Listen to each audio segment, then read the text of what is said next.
ശ്വേത മേനോനും big boss വീടിനകത്തേക്ക് ചലഞ്ചറായി ഗസ്റ്റായി entry ചെയ്തോ? സാബുമോനൊപ്പം അല്ലെങ്കിൽ സാബുമോൻ്റെ പിന്നാലെ ശ്വേത ബിഗ് ബോസ് വീടിനകത്തേക്ക് കയറിയോ? ഒത്തിരി കാര്യങ്ങൾ ഇങ്ങനെ കേൾക്കുന്നുണ്ട്. ശ്വേത കയറി എന്ന് പറഞ്ഞിട്ട് എന്താണ് പറയാം. Welcome back to Ansif moonlight media. I am Ansif. Video ആദ്യമായിട്ട് കാണുന്നവർ ചാനൽ സബ്സ്ക്രൈബ് ചെയ്യണം, വീഡിയോ ലൈക്ക് ചെയ്യണം, ഷെയർ ചെയ്യണം, കമൻറ്റ് എന്തായാലും ചെയ്യണം. അപ്പോൾ ഞാൻ നേരത്തെ വന്ന് പറഞ്ഞിരുന്നു, സാബുമോൻ ബിഗ് ബോസ് വീടിനകത്തേക്ക് കയറി സീസൺ 1. അപ്പോൾ ശ്വേത മേനോൻ കയറിയോ? ഒത്തിരി വീഡിയോസും കാര്യങ്ങളൊക്കെ ശ്വേത കയറി എന്ന് പറഞ്ഞുകൊണ്ട് കാണിക്കുന്നുണ്ട്. ശരിക്കും ശ്വേത കയറി എന്നുള്ള ഒരു കാര്യം ഇങ്ങനെ റൂമറായിട്ട് കേൾക്കുന്നുണ്ട്, കൺഫേംഡ് അല്ല. ശ്വേത കയറി എന്ന് പറഞ്ഞ് ഇങ്ങനെ കൺഫേംഡ് ആയിട്ട് കേൾക്കുന്നില്ല. അതായത് ഒരു 100% കൺഫേംഡ് എന്ന് പറയാനായിട്ട് പറ്റുന്നില്ല. സാബു കയറിയ കാര്യം കൺഫേംഡ് ആയിട്ട് ഞാൻ അറിഞ്ഞു. അതാണ് ഞാൻ നിങ്ങളോട് ഒന്ന് പറഞ്ഞത്. ഞാൻ ഉച്ചയ്ക്ക് തന്നെ അറിഞ്ഞിരുന്നു സാബുവാണ് കയറുന്നത് എന്നുള്ള കാര്യം. അതുകൊണ്ടാണ് ഞാൻ ഉച്ച കഴിഞ്ഞിട്ട് നിങ്ങളോട് വന്ന് പറഞ്ഞത്, ഈ 5 പേരിൽ ഒരാൾ കയറും, ഉറപ്പായിട്ടും ഒരാൾ കയറും.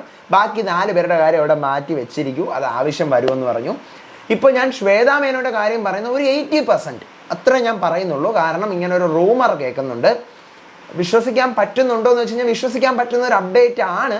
പക്ഷേ എനിക്ക് ഈ പറയും പോലെ ഒരു 100% എന്ന് പറഞ്ഞുകൊണ്ട് ശ്വേത മേനോൻ കയറി എന്നൊരു വിവരം കിട്ടിയില്ല. അപ്പോൾ അതുകൊണ്ടാണ് ഞാൻ ആ ഒരു കാര്യം പറയാത്തത്.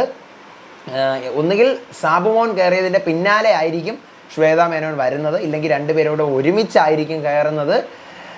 അങ്ങനെ ആയിരിക്കും. അപ്പോൾ എന്തായാലും ഇങ്ങനൊരു കാര്യം കേൾക്കുന്നുണ്ട്. അപ്പം ഒരു കൺഫർമേഷൻ എന്ന് പറഞ്ഞൊരു സാധനം സാബുമോൻ്റെ കാര്യത്തിൽ ഞാൻ 100% ഉറപ്പ് പറഞ്ഞതുപോലെ ശ്വേത മേനോൻ്റെ കാര്യത്തിൽ പറയുന്നില്ല. ഒരു 80% അവിടെ ഇരുന്നോട്ടെ. ശ്വേത മേനോൻ നമുക്ക് പ്രതീക്ഷിക്കാം ബിഗ് ബോസ് മലയാളം സീസൺ 6 ഗസ്റ്റായി. എന്തായാലും ഇന്ന് രാത്രി പ്രൊമോ വരും. ഒരു വെറൈറ്റി പ്രൊമോയാണ് ഞാൻ പ്രതീക്ഷിക്കുന്നത്. കഴിഞ്ഞ തവണത്തെ പോലെ അലകൾ കാത്തിരിക്കുന്നത് അസ്തമനത്തിനാണെന്നൊക്കെ പറയും പോലെയുള്ളൊരു പ്രൊമോ വരുമോ, അതോ വെറുതെ ദിലീപ് ഏട്ടൻ വന്നതുപോലെ ഒസ്സലമായിലേസേലോ ഒതുക്കുമോ എന്നുള്ളത് നോക്കാം.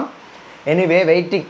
അടുത്ത അപ്ഡേറ്റുമായിട്ട് വരാം, വിശേഷമായിട്ട് വരാം, ഇന്നത്തെ എപ്പിസോഡിൻ്റെ റിവ്യൂ ആയിട്ട് വരാം. അപ്പോൾ ചാനൽ സബ്സ്ക്രൈബ് ചെയ്യണം, വീഡിയോ ലൈക്ക് ചെയ്യണം, ഷെയർ ചെയ്യണം. എൻ്റെ FB പേജും ഇൻസ്റ്റാ പേജും ഫോളോ ചെയ്യാൻ മറക്കരുത്. നിങ്ങളുടെ അഭിപ്രായങ്ങൾ മസ്റ്റായിട്ട് താഴെ കമൻറ്റ് ചെയ്യണം. അടുത്ത അപ്ഡേറ്റുമായിട്ട് വരാം, വിശേഷമായിട്ട് വരാം. അപ്പോൾ അതുവരേക്കും ബൈ ആൻഡ് ടേക്ക് കെയർ.